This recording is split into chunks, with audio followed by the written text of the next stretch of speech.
Helps when I'm not muted. Good morning, everyone. Thank you for joining us today. I am not Kimberly Chalia. She's unable to join us today for today's webinar. I am Eric Heisler, the Director of Communications here at PHCA, and I'll be helping run today's webinar with our guests. I want to thank you all for joining today's webinar. A few quick updates to share before we get started. This webinar is being recorded and will be made available on the PHCA website following this event.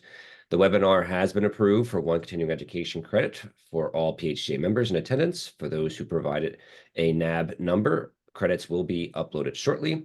We'll also share certificates with those in attendance.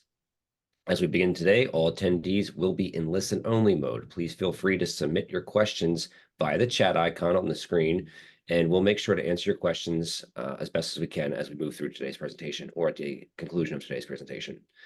I now want to turn it over today's webinar over to our presenter, Travis Fry. Travis is a non-commercial business solutions specialist with Gordon Foods, and I want to thank Travis for joining us today. Travis, I want to turn it over to you. Perfect. Well, thank you very much for the introduction, and good morning, everybody.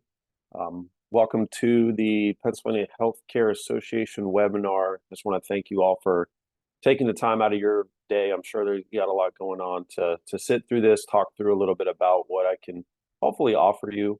But again, my name is Travis Fry. I am the non-commercial business solutions specialist for Gordon Food Service, covering the Atlantic Coast region. So I actually sit down in North Carolina, but my territory essentially covers South Carolina up to Pennsylvania and then over to Maine. So I'm able to see a lot of different kitchens, talk to a lot of different customers, and hopefully bring you some insight with some of that networking that I'm able to do.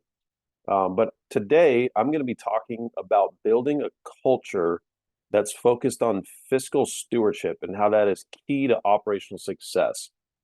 So we're going to go beyond the task-driven cost control activities around your menu. We're going to focus on cost control throughout the daily food service mindset. And we're also going to learn more about fusing cost management into your culture. So you can see there, we're talking a lot about culture and how can we fit this in to your just daily operations. So we'll go ahead and get started. So again, learning objectives. So, today my goal for everybody on this call is to understand a little bit of the following of what's listed here on your screen. So again, describe the important role that quality assurance and process improvement play in running a successful food service operation. Secondly, identify the sensitive cost control areas to include in that daily mindset as you're walking around your kitchens. And then third, discover some operational tools and resources to support that financial success. So again, some of those learning objectives to get that CE credit, which you guys are all aware of. So again, let's just talk about some of the challenges I'm seeing across the region. So again, one of the fun parts about my current role is I am able to talk to a lot of folks. When I used to be in operations, sometimes you get in that mindset because you're only in your community, essentially. You might be able to go to some other communities if it's in your footprint, but one of the fun things that I'm able to do is see and share. So see things that are happening industry-wide, good and bad, and then able to share that information with others. So I just want to start out with this image. And usually when I present this topic or this conversation, I'll be honest, typically when I'm presenting, I like to get a lot of engagement from the folks in the audience. But since I can't, it's a Zoom webinar, I just like to ask, let's just sit, pause, and think about what is going through your mind as an operator in food service and senior living and assisted living. What is it that goes through your mind on a regular basis? So I remember when I was back in operations, I mean, you see a lot of images on the screen. And what I tend to usually ask, okay, when you see this image, what comes to mind? What images or words are really just coming to the surface because that's what you're struggling with currently? And so you can see here, it's a part of an apple, right? There's a lot, take a bite out of the apple, you all hear that saying. But from expenses, staffing, sanitation, surveys, there's a lot to juggle on a daily basis. And that's why today we want to focus on getting back to the basics and setting up your organization for continued success. So again, that you don't have to focus so much on except on one thing. So again, when we also think about what's going on in the industry, so this is a image from, you can see from AHF that was published last year, but it's still from talking with different operators, asking them this question routinely at different business reviews. It's what's keeping you up at night? And what I'm finding is that it really hasn't changed much over the last few years. So what I want to call out here is really those top three things. So number one, staffing. Obviously, some communities are doing better than others, while others are still struggling with staffing. And I'm sure, everybody on this call knows where they're at. The second part of that is the training, development, engagement that goes along with staffing. So when we bring a new employee on board, we have to go through, take our time, take different resources to get that individual up to speed, hoping that they stick around past their first shift. And then on the third part of that is the budgets and financial concerns. And the one part that I always like to talk about, and for now, we're just going to kind of omit the rest of those things, but I really want to focus on those top three things because obviously you can see it's a majority of responses. But when I look at that, kind of in keeping in mind of what we're discussing today is financial stewardship and maintaining our budget compliance. Staffing is expensive, right? The majority of our budgets typically go to staffing. If we're understaffed, we might have individuals that are working overtime. Think about what we're paying those individuals because we're understaffed, right? So think about the cost involved with that. Same thing with training and development, different engagement. And here I think about time as money. So the time it takes to invest into new employees, it can be a lot. And then that third thing is budget. So I kind of group those three things together, which again is a good segue into our conversation because we need to understand how to better control that, which again, why I'm thinking the majority of you are here today. But with all of this in mind, you can kind of see over to the right. I'm just going to read that out loud. So with this in mind, so process improvement, quality assurance are key steps in order to help kind of keep all of this in line, right? So in order to continuously achieve that operational excellence, we have to go back to those two pillars. So when we think about performance improvement, quality assurance, kind of take a step back. What is that? And as a reminder, I'm sure a lot of you kind of know where or what these are. But if not, I just want to again just kind of call these two things out because it's going to lay the foundation for our conversation as we continue along this conversation. So what's the difference? So process improvement. So we think about that is just basically identifying, analyzing, and improving the current practice, right? So we think about where we want to improve. We know what the baseline is. We want to improve that. Quality assurance is where we essentially understand and have that set to where we want it to be. How do we continue to maintain that across the board? So maintenance of that desired level. So when you think about those two things, process improvement, quality assurance, we can also look at it in a way of a continuous cycle. Because if we think about, I'm going to go back a slide. When we think about process improvement and identifying, we want to make sure that we understand, and again, that top circle there, identify what is that opportunity, and then how do we get there to where it's back up to where we want it to be, so then we can move it over to that QA part of it.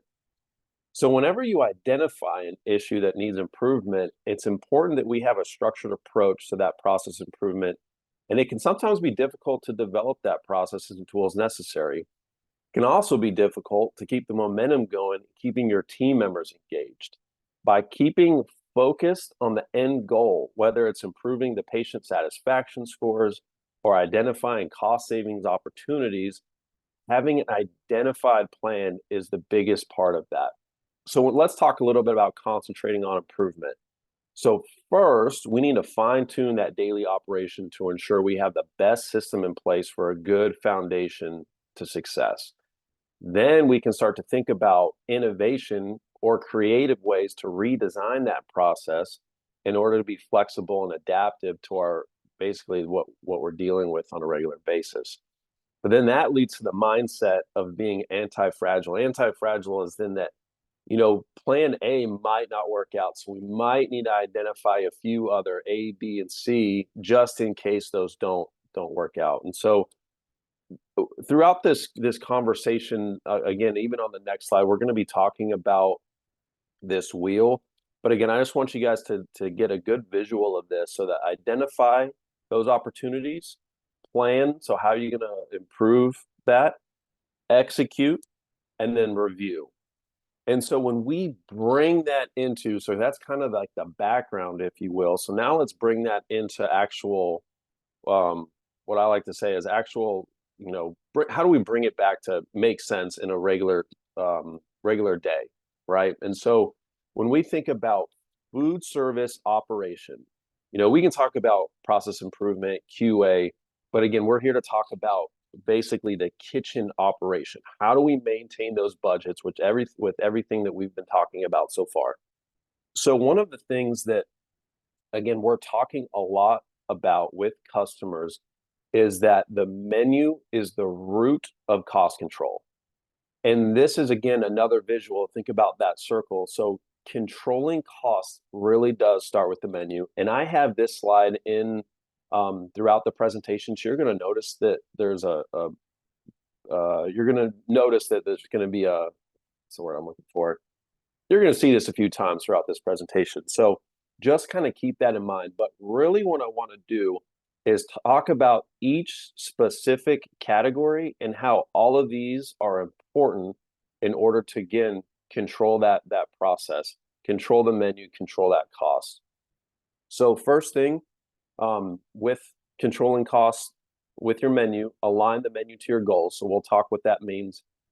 Second, looking at product optimization. So what does that entail? How do we do that? Third, which is really where a lot of what I do comes into play with our customers, is that operational excellence. So how do we focus on that to, again, fine tune our operations? And then four, measuring those outcomes. So again, I'm going to go one slide back again real quick. You're going to see how this improvement cycle is going to be very similar to what we're talking about. So we're taking this, putting it into actual, the way that we look at it from a daily basis in order to move forward. So again, hopefully you actually get something out of this today. So again, aligning your menu. So what does that mean? So when you're aligning your menu, there's a lot of different considerations that we have to think about as step one. So step one, again, the menu dictates the cost of what we're doing on a regular basis. So that is why it's crucial that we take time to identify some of these different considerations. So the first thing, is the menu philosophy. So what is your level of service that you expect that your leadership team expects? So that could be something like room service, select menus, if you have a bistro. It could also be a type of menu. So we have some customers that are going to a Mind diet. They're focusing on that. They're branding their dining room, focusing on that diet, or it could be a Mediterranean diet. But what is it that philosophy of your menu is going to be? First and foremost, what do you want it to be? The second thing to consider with identifying your menu is that budget, right? I would assume the majority of us on this call have a budget that we have to stick in line with, and that is going to obviously dictate with how we put our menus together. So we also have to think about food cost. We got to think about inflation considerations, different commodities and how those adjust on a regular basis, or if you have different KPI goals that you have to hit. The third thing on here, labor. So what's the skill set of your team? That could really identify ways that your menu is going to be put together. So what I think of that is if your skill set isn't quite there, we might have to look at convenient recipes or speed scratch. So you might have used to be on a scratch kitchen, but because you've lost some key laborers, that skilled labor, we now have to go to maybe a speed scratch +1 type recipe. So those are different things to also consider. Product availability. So another thing, so supply chain considerations, you're still struggling with that. Hopefully you're not, but it is something that we still are talking about with customers. Regulations. So whatever regulations you might have to meet, so meeting standards in healthcare, senior living, different regulations might dictate your menus. Equipment. So is your equipment working properly? So is the combi oven working if you have one? Do you have a fryer? Do you not have a fryer? If so, is your menu uh, dictate which equipment that you have or what you might not have? And then that could also dictate what limitations you might have. And then the last thing on here, guest preferences, resident satisfaction scores, family considerations or family feedback on your menu, different surveys. So basically, what is it that your residents, your patients, what are they asking for? Because that is also going to dictate how you put your menus together. So again, that is just step one of this circle. So again, I have this slide in here again, just to talk about step number one, controlling costs to start with your menu is aligning that menu to your goal. Once you have identified those different considerations, then we can start moving on to, okay, we have the menu. We know exactly what that raw food is going to cost us.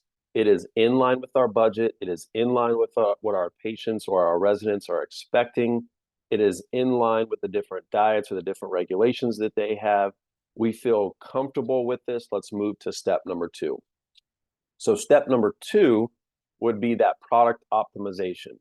And this is where it can get where you want to start having a little bit more conversation with trusted partners. And so trusted partners, there's a few different things with that.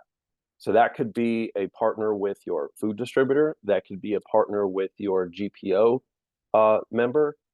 It just keep in mind that there are a lot of people out there that are here to help you because you have a very challenging role. I understand that. I used to be there. If we can do anything, or if anyone in different roles, I'm just going to assume that they're willing to help out. But I just know for myself, for my counterparts and what we do, we're here to kind of make your job easier. But when you think about operational, again, so product optimization, I just want to talk a little bit about where we're at with supply chain and inflation, because I think this conversation is important to talk through, or at least give a little bit of insight on what we're looking at. So again, we as a food distributor, from a inflation perspective, from a fill rate, and just talk a little bit about that. So the information on this screen, you're going to notice, is from the Cleveland Research Company. So that was a webinar they actually did in July of last year. The information you can see is it's a little old, but it's still relevant. And that's why I just want to talk a little bit about why it's still relevant. So when we look at the metrics on the right side, I'm going to focus there. So again, it says GFS metrics again, because that's the only information that I have. I don't know information for other distributors.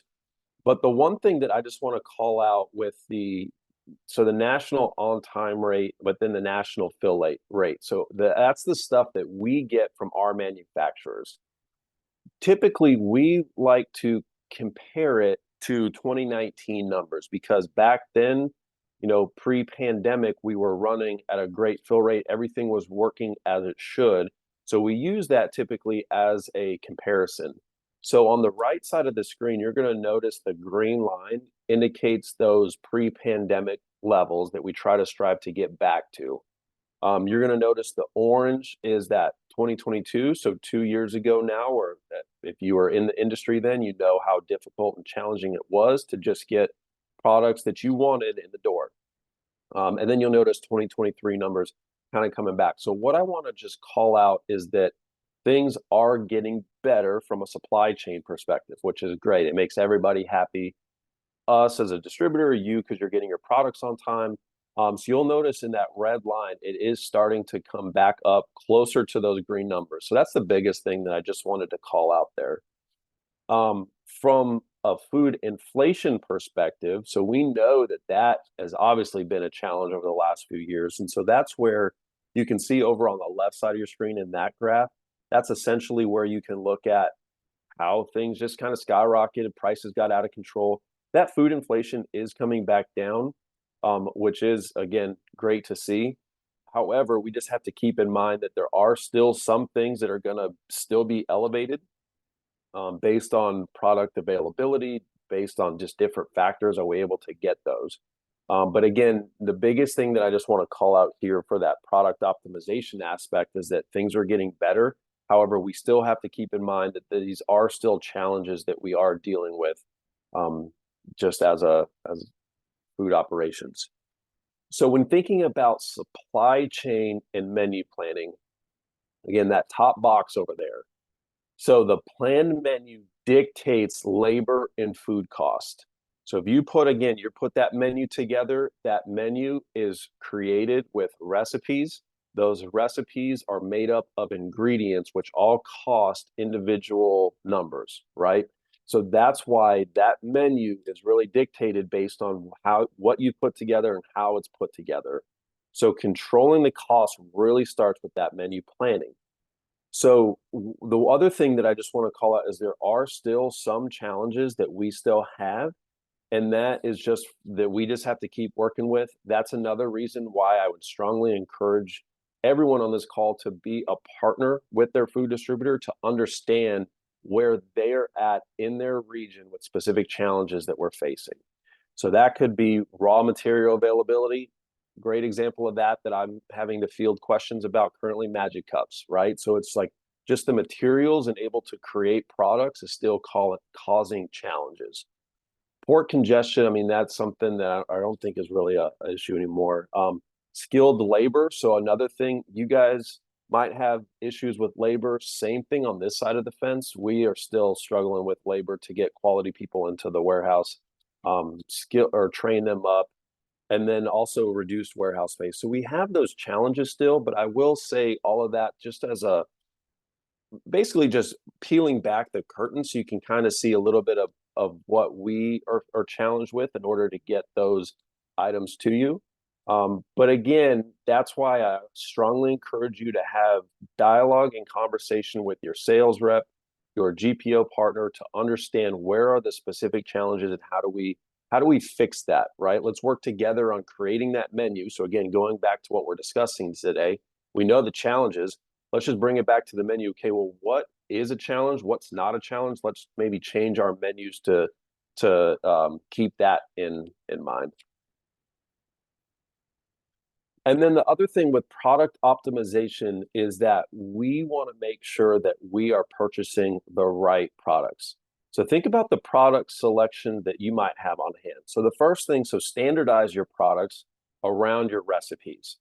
For example, so if you wanted to put together a salad that has a very unique, specific type of cheese on it, well, maybe can we use a feta cheese or something similar that's already in other items versus bringing in one item for a salad? So that's just kind of one example.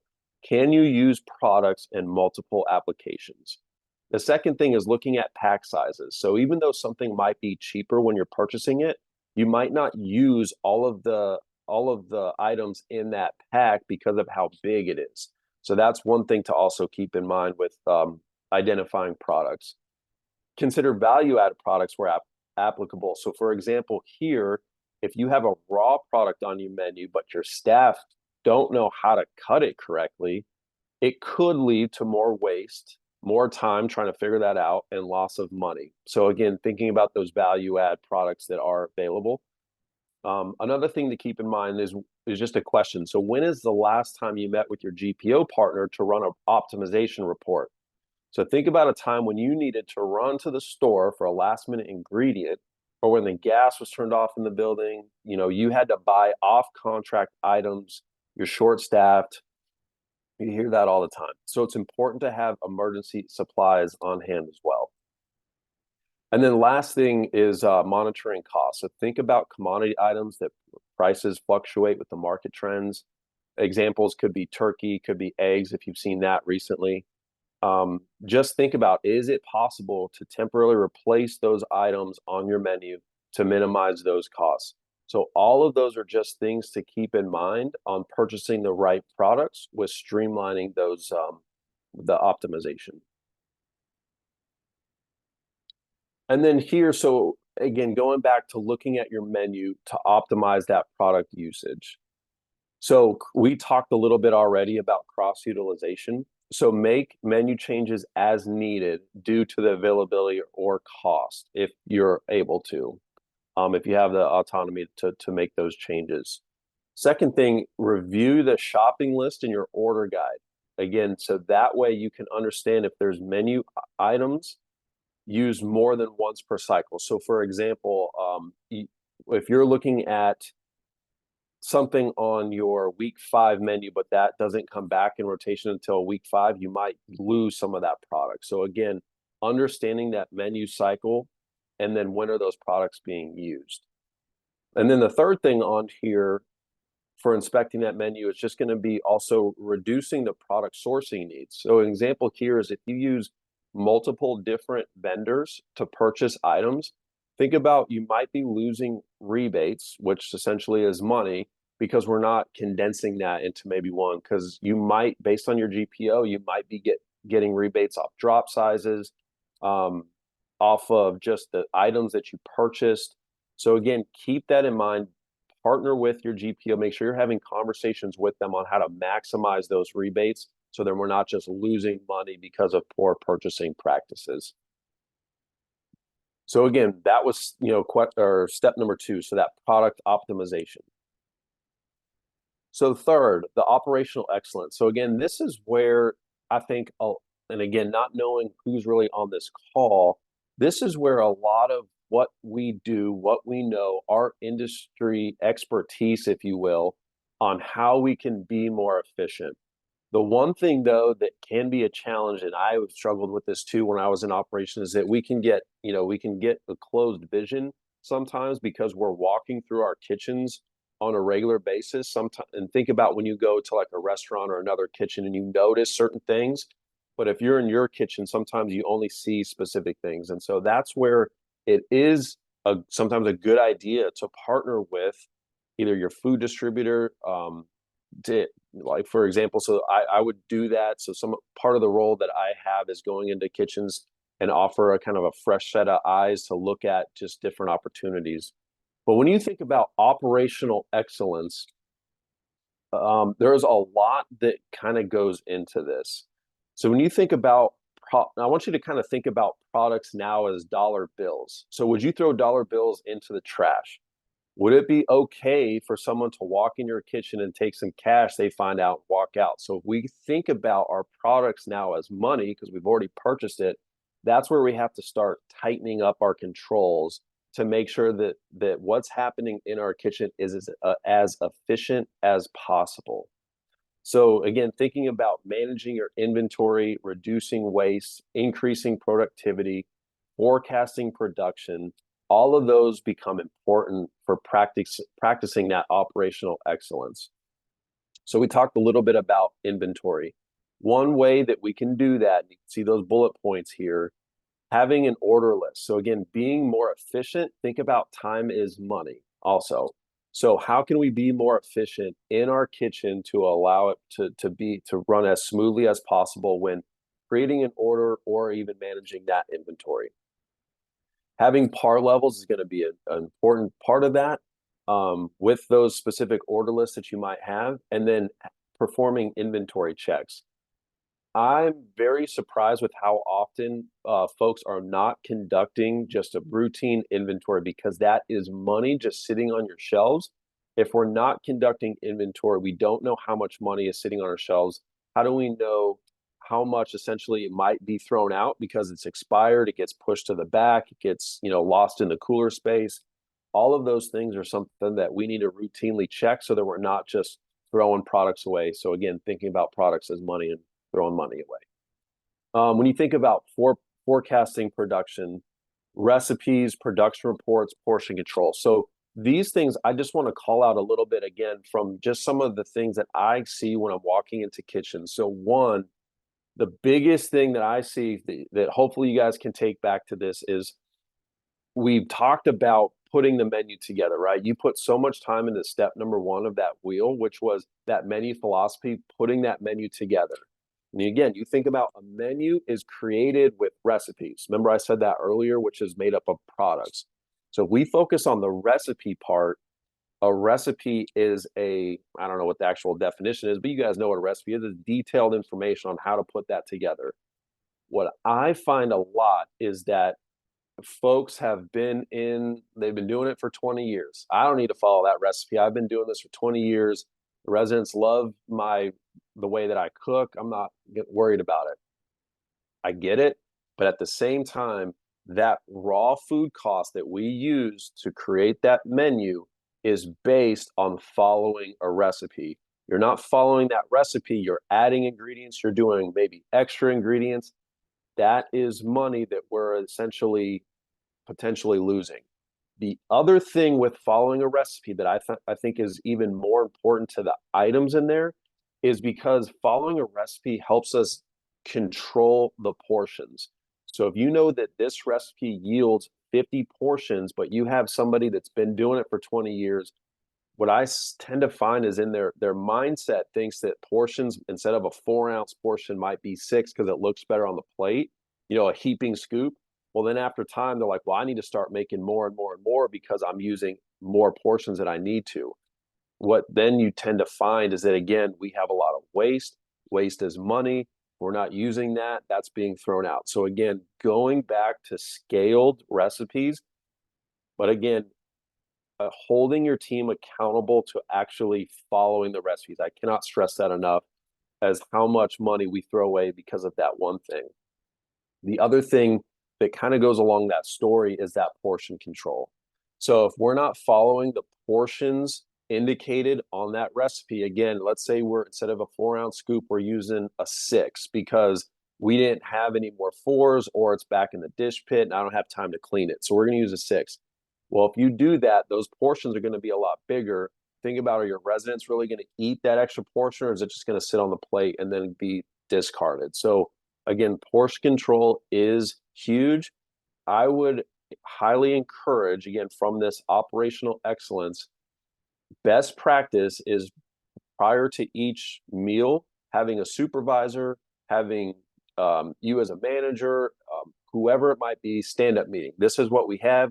Ensure that the scoops are right, ensure that all the products are right, following the menu, talk about potential allergens, intolerances, make sure that everything is buttoned up so that you can have a seamless meal service.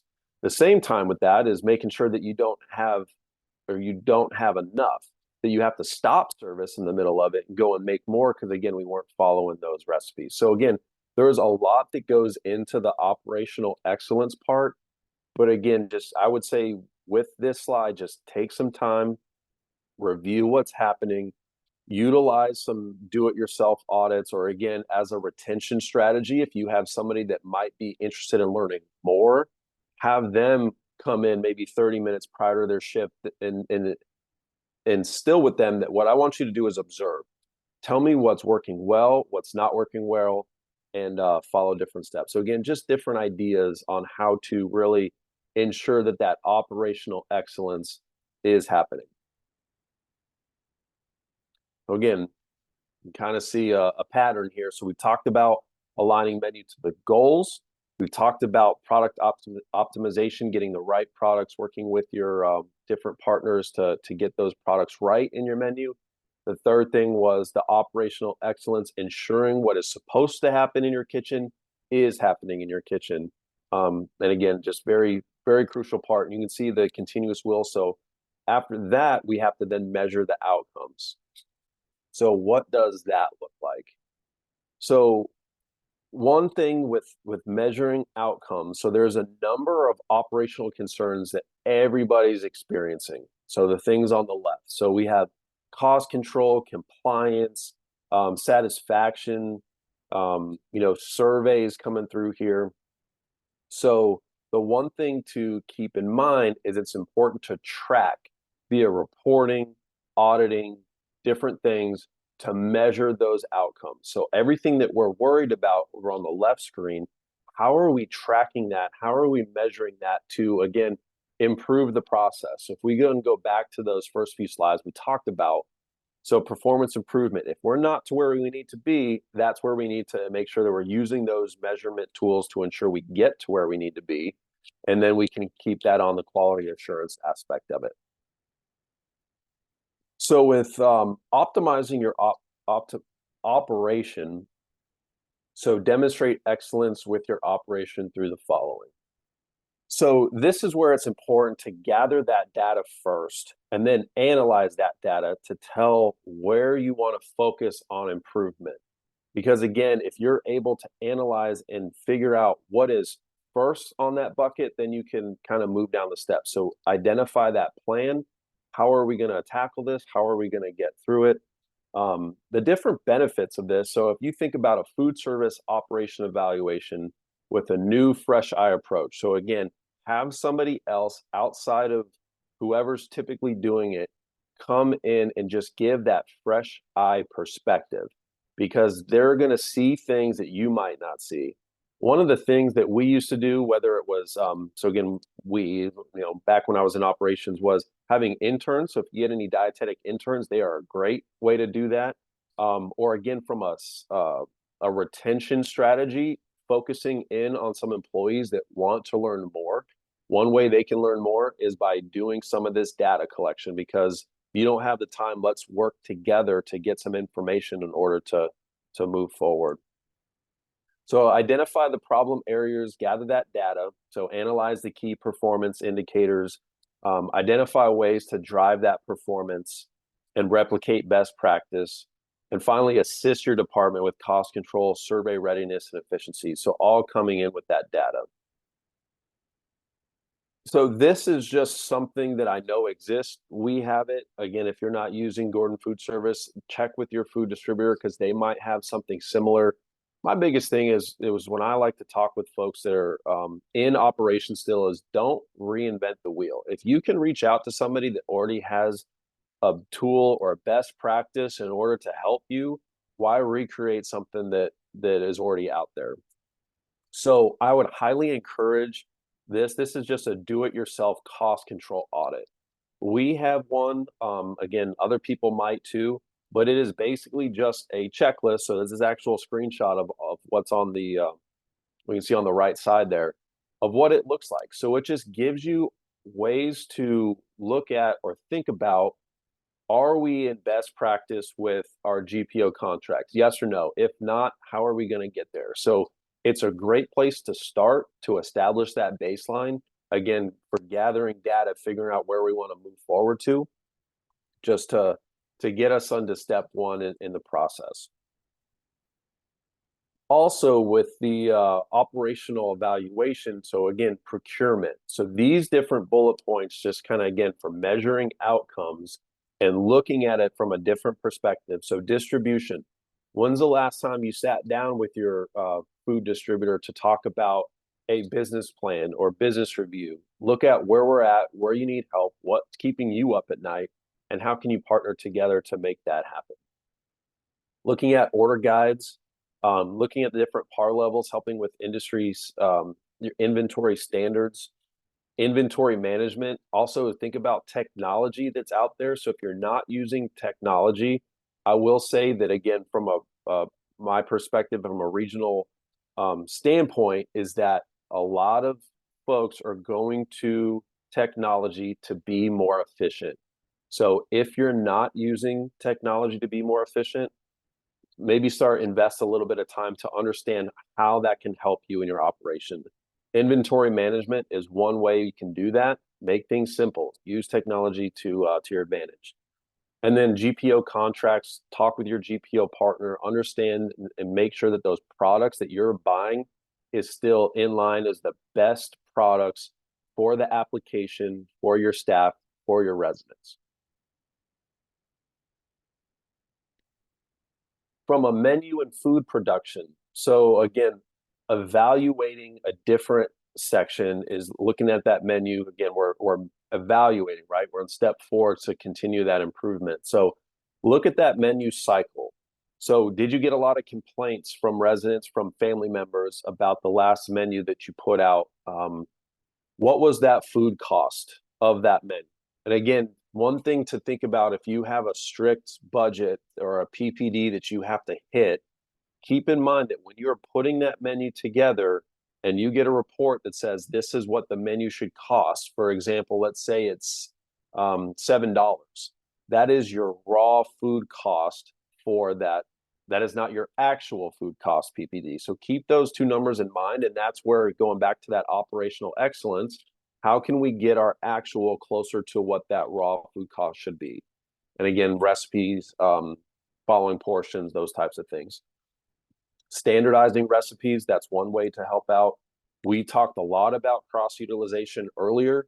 It doesn't make sense in today's world to have one ingredient on one salad that you won't use again for 5 more weeks, because again, that product might go bad. So how can we cross utilize those different products to ensure that we're not wasting anything? Portion control, again, we talked about that. Portion control is going to be huge with making sure that we are giving the residents the nutrition that they need, first and foremost, right? That's why we have portions, is to make sure they get the nutrition that they need. But also coming back to a cost control. And again, things that I do witness out in the different communities that I visit is staff members not following those portion controls correctly. Bigger servings equals more food produced, which equals more money potentially wasted going out the door. And again, from a real life example, I had a community, it was here in the Carolinas. We did one of these, a fresh hour review. We looked at a lot of different things. And because of poor practices, essentially of not following recipes, the cook has been there for 20 years.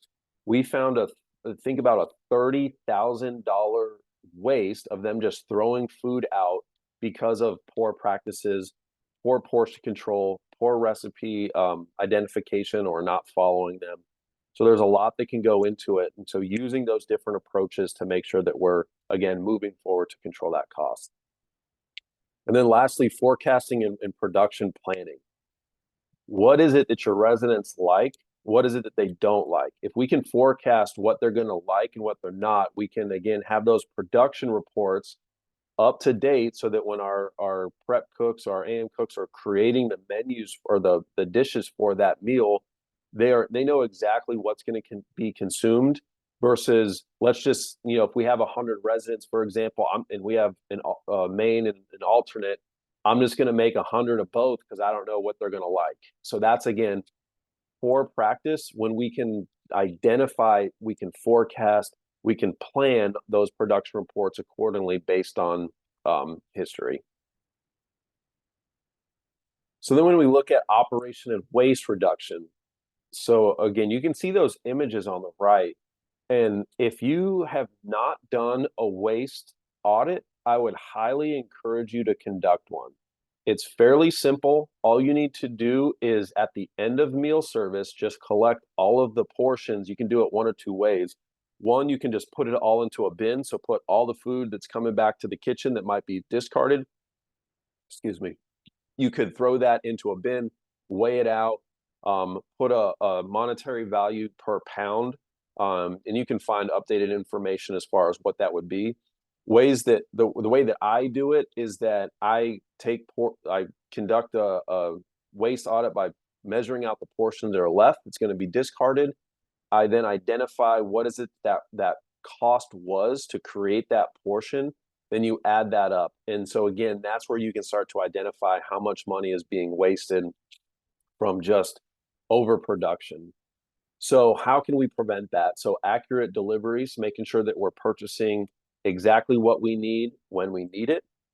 Having organized storage areas. If you think about a disorganized storage area, think about just stuff everywhere. You don't know where things are. The cooks don't know where things are. Things can get missed. Then they can go over their expiration date, which can then go in the trash. Again, think about that as dollar bills going down the drain. Are we rotating our items? Are we labeling and dating? Again, when doing kitchen inspections, that's the biggest thing that's easiest to miss, is this label and dating. So ensuring your staff is doing that. Security measures, unfortunately, that is something that we do have to talk about from time to time.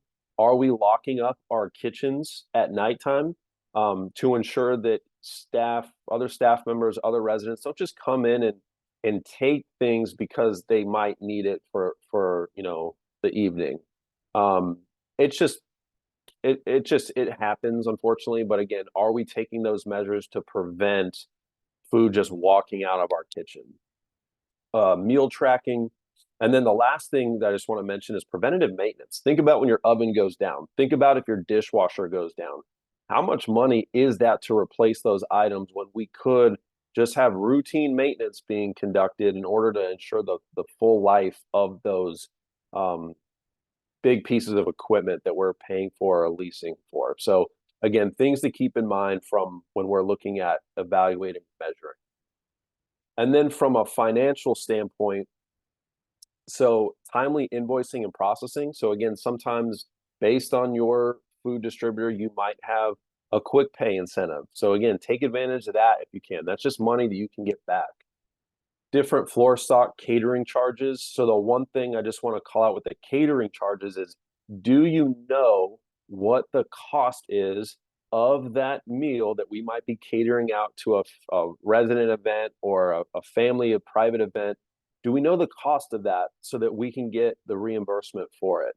So the hard part with that is, let's say we're charging something, but in reality, we're losing money. That's where it's important where you might be able to use technology to put a recipe in, cost that out, know exactly what to charge the resident, the guest, to make sure that we're not losing money from catering. Same thing with retail pricing. Are we pricing things appropriately? Different budget reviews, KPIs in business planning. So that is something that we do as a company. So at Gordon Food Service, we conduct business planning sessions with our customers because we want to make sure that you or whoever it might be is set up for success. We understand the industry, everything that you have to deal with on a regular basis. So again, what can we take off of your shoulders? What can we assist with? What fun event can we bring to the table that just makes your life easier, but also makes you look good to who you report to? And so again, that's where you think about that partnership with your distributor. So other things to think about. So focus areas. So when you look at that operational review, analyze those KPIs, different trends, really concentrate on those problem areas. So again, we've talked a lot today, but identifying, maybe put them in order. This is number one, this is two, number three.